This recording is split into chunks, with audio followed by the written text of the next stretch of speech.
Hello and welcome to our next episode of World Building Biomes. As promised, we are working in the mountains today, but we're skipping the intro and jumping right into the exercise. Don't worry, we'll make up for it someday. We're going to focus on a relatively small area, not my usual kingdom-sized region. The map that we'll be primarily looking at is just 20 by 20 kilometers. Buckle in, folks.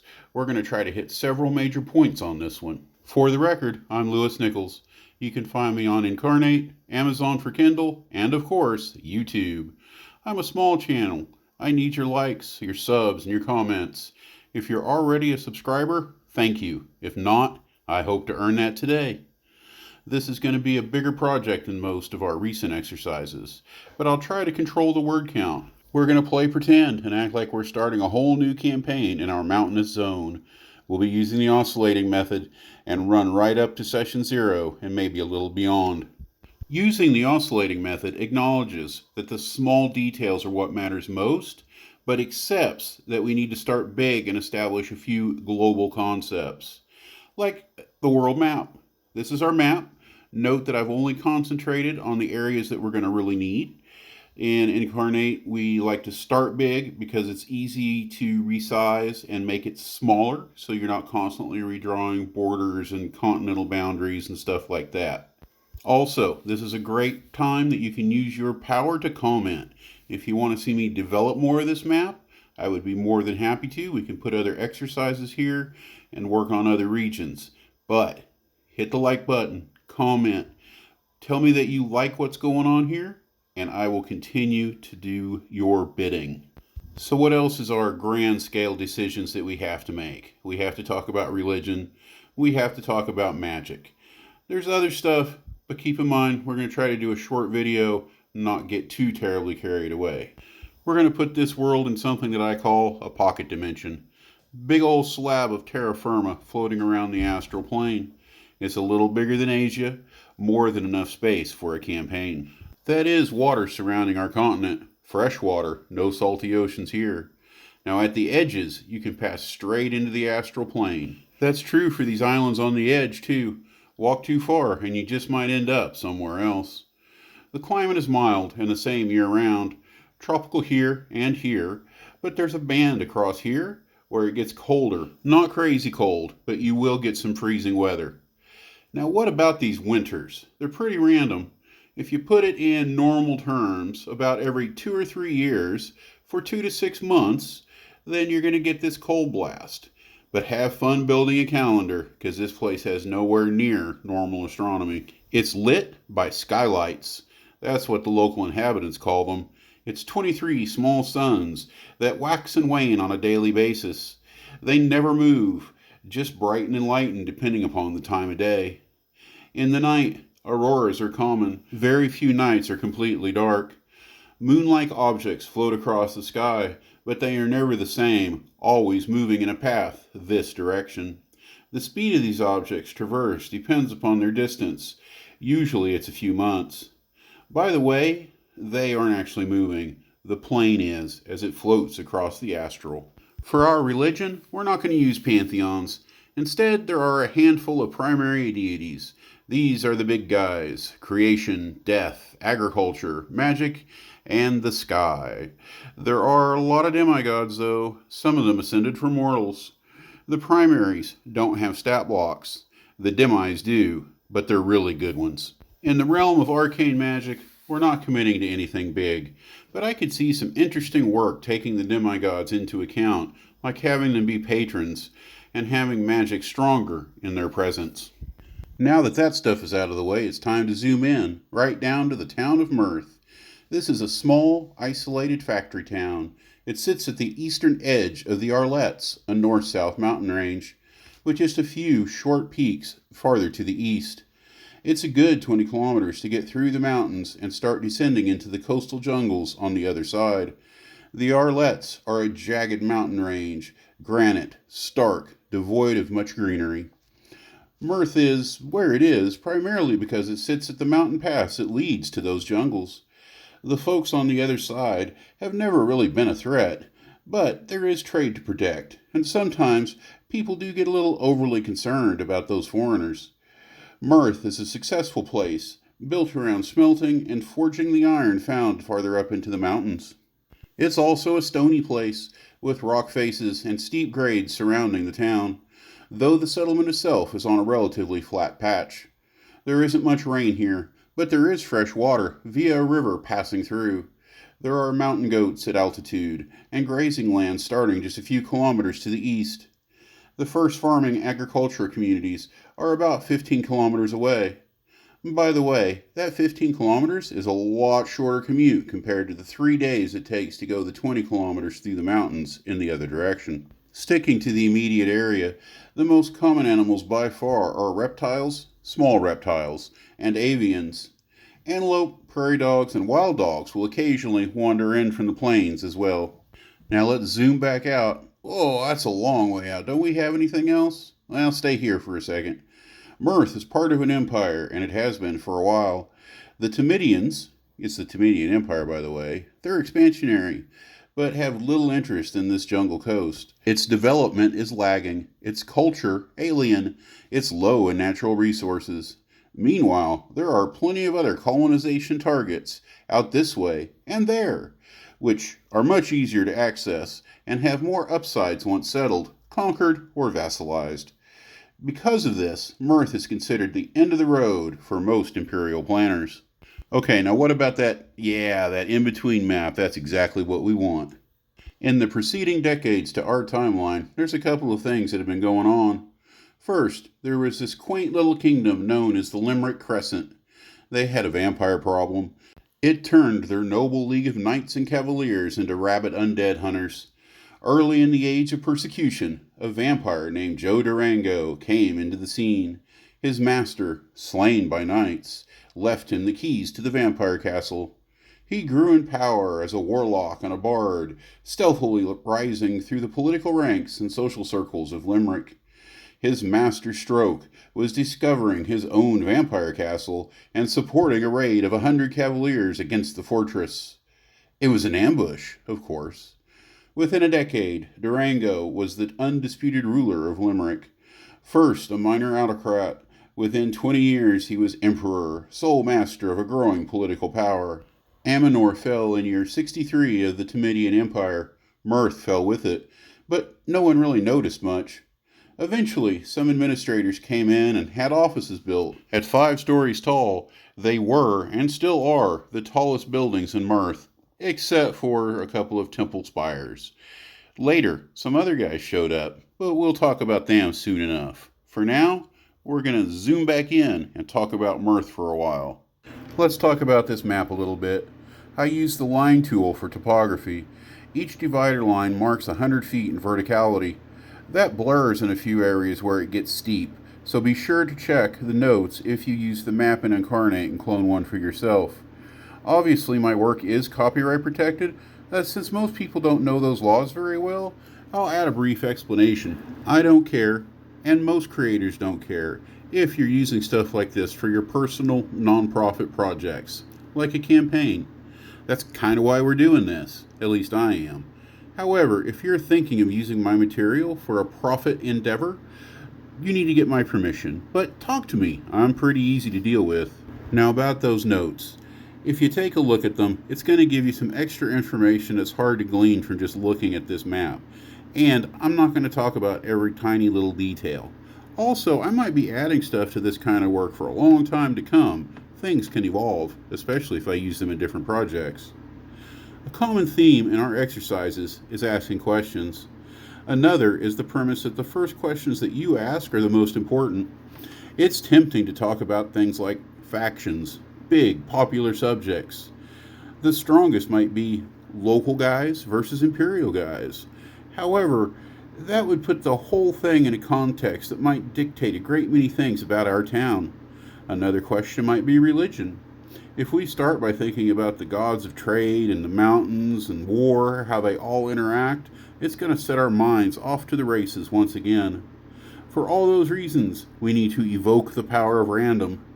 Now, what should be factions? Please don't be factions.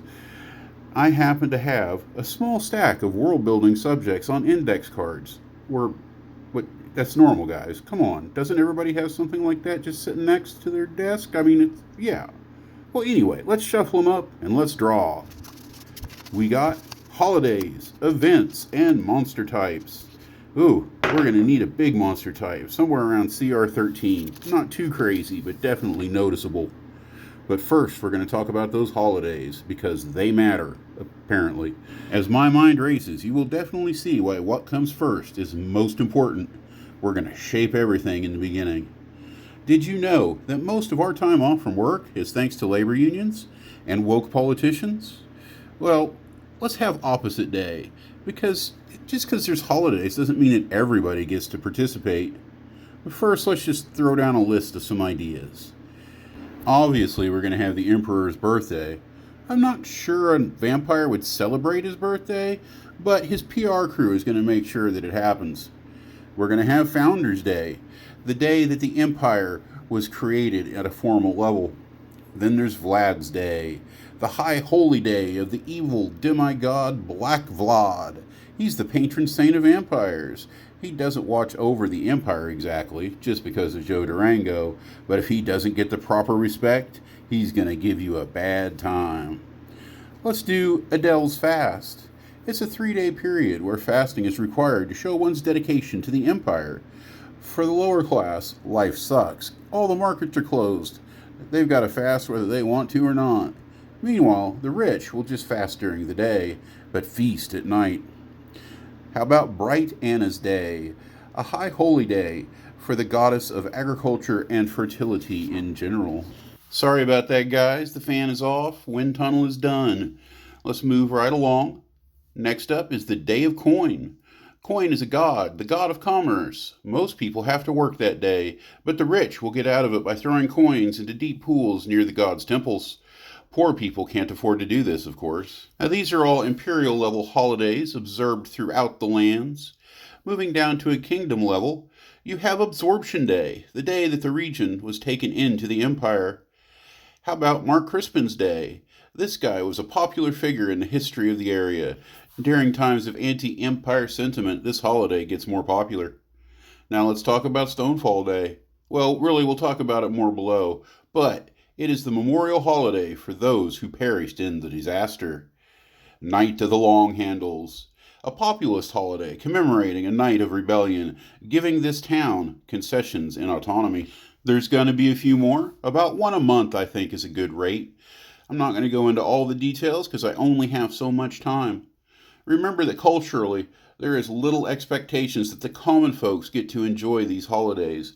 But Mirth experiences some well-earned exemptions in many cases. The town enjoys many festivals throughout the year, many centered on these holidays.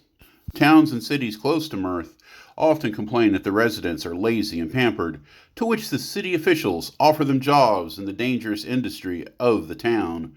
More on that later. But let's just say you are far more likely to die on the job in Mirth than in any other place in the Empire. Now let's talk about some of those events. Mountain View doesn't make the news much, but when it does, it's never good. 30 years ago, the city was just a few miles away from ground zero when a meteor hit made impact. The town got rained on by basketball-sized stones for an hour, but only about 10% of the population died. Whew, what a relief. Later, the site was mined, but that was just part of the evil plan by the town's arch-enemy, the arch-enemy that the town didn't even know they had. When the menfolk made their way to the valuable dig site, Mountainside was attacked. Yeah, more on that later. 60 years ago, there was a kaiju attack. Do you have kaiju? Creatures so big that you have to have special rules and figure out ways to hurt them because normal attacks just don't have any effect on something so massive? Did you ever think about the strangeness of attacking Godzilla with a longsword? It just doesn't work out. Anyway, so what is this monster? No, not the kaiju one. The arch nemesis. It could be drow, beholders. What about Flump? I'm going to go with an evil Dow. He's got elementals working for him. Some stone giants. Basically, whatever allies you need to make him a threat to your party. If I were running this setting in a campaign, my hook would be investigate the history of disasters in Mirth. You can plot this out into a 4 or 5 session story arc where you fight some minions, find out about the big guy, and then have that ever infamous boss fight. He is responsible for summoning the kaiju and the meteor, as well as the corns on the mayor's feet. But we're not going to plan a campaign here. We're here to world build. Let's talk a little bit about the economy. Why does this town exist? So why is working in Mirth so dangerous, kaiju and meteors aside? First off, there is a lucrative local granite quarry. Without OSHA around and no heavy equipment, it's dangerous work. There's also nearby iron mines too. Coal is easily brought in, and many of the city's workers are employed at some huge smelters that totally exceed normal medieval levels. They overachieve at the price of lives, and it's a crappy way to die. In fact, it's so traumatic. Fire-friendly forms of undead often rise. Dead workers come back to life, seeking vengeance against the living. Alright, it's finally time to talk about factions. The trappings of the Empire are everywhere. Purple and red, marked by black symbols, are the imperial colors. The flag is a simple rectangle with a line cutting it into two triangles. The glyph of bright Anna scribes the red. The bloody tooth of Vlad lies in the purple field. Military pennants are usually red, but often incorporate a deep blue. They carry symbols of particular divisions, companies, and squads that they represent. Government offices fly smaller flags, usually on purple, but often incorporating yellow. They hang these vertically, and the importance of the building can be inferred by the length. At the imperial level, Mirth is home to an administrative office, a military headquarters, and diplomatic services. The administrative occupies a large structure in the middle of town, but it's not heavily utilized. The diplomats are basically 5 guys in a mansion. However, the military presence is significant. Castle Gallandale is a beast, capable of garrisoning 2,000 men with 500 horses for 5 years without aid. If you can't take it, you can't control the pass, and it can be defended with as few as 100 men, which is its normal complement. Now, the theme here is not local versus imperial. Relations between these 3 sectors is contentious. The current military commander tends to side with the town government against the administrators and especially the diplomats, whose primary task is figuring out a strategy for the non-violent vassalization of the West. Meanwhile, the military commander regularly insinuates their job should be to fabricate a war. Some of the commander's policies are even contrary to guidance from the imperial seat, but he understands, or at least he thinks he does, the main thing that they want is peace. He makes sure the locals maintain autonomy, giving them no reason to rebel. This expresses itself in a tolerance of limited democracy, with property owners being allowed to vote in mayors. He also sometimes opposes those mayors to keep the common folk happy. They are just as likely to cause problems if improperly motivated. In the interest of shorter videos, I can see right now that we're heading for a part 2, where I will just answer a stack of world building questions from the development document. From a campaign setup, you'll want to be prepared to roleplay the mayor and the commander. If the party has a social life, those diplomats are probably going to show up too, but they might just be comedy relief. It's totally up to you. Remember, the town's not anti-empire per se, they just want to be left alone. However, you might have a few rebel-rouser types around just to test the party's reaction. Obviously, you might have to change quite a lot around just to fit things into your world, if that's the direction you choose to go. But I'll say the main point is the dynamic of imperial versus local. All the time you have a major outside threat that no one is really aware of yet. Thanks a million times for stopping by. The station has been doing very well recently, and that is all thanks to viewers like you. Do the stuff. Like, subscribe, comment. Even if you don't do any of that, I think you're pretty cool. You are an important part of this world, and we miss you when you're not around. Thanks again, and I'll see you next time. Cheers.